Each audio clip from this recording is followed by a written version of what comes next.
আজকে এই সুন্দর মেকআপ টিউটোরিয়ালটা তোমাদের সাথে শেয়ার করব। আসসালামু আলাইকুম, this is me Sabrina from Sheetal's mirror facebook page and youtube channel. মেকআপের শুরুতেই কিন্তু অফ ক্যামেরাতে আমি আমার বেস মেকআপ এবং আই বেস মেকআপটা করে নিয়েছি বরাবরের মতোই। আই লুকটা যেন সুন্দরভাবে একটা শেপ ক্রিয়েট হয়, সেজন্য আমি স্কচ টেপ লাগিয়ে নিচ্ছি দুই পাশের চোখেই। এখন আই ম্যাজিকের জেল কাজলটা নিয়ে প্রথমে চোখের মিডলে অ্যাপ্লাই করে নিচ্ছি।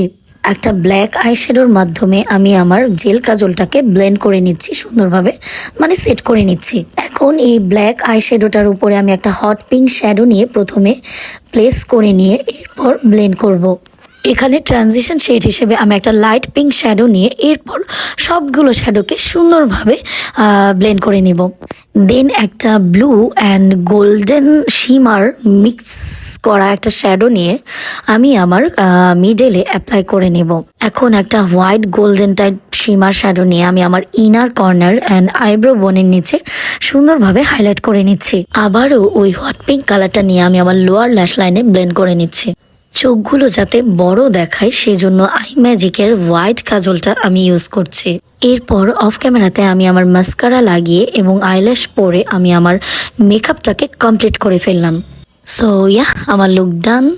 প্রথমে একটু কপালে একটা স্টোনের টিপ লাগিয়ে দেখছিলাম কেমন লাগে। আর হ্যাঁ, তোমরা কিন্তু এই লুকটা হলুদের গেস্ট লুকেও করতে পারো, অ্যান্ড যে কোনো কালারফুল ইভেন্টেও তোমরা এই লুকটা করে যেতে পারো। খুবই একটা কালারফুল সুন্দর একটা লুক। সো তোমাদের কাছে এই লুকটা ভালো লাগলে অবশ্যই কিন্তু আমার ইউটিউব চ্যানেল অ্যান্ড ফেসবুক পেজে ফলো অ্যান্ড সাবস্ক্রাইব করে দিও। Thank you so much for watching.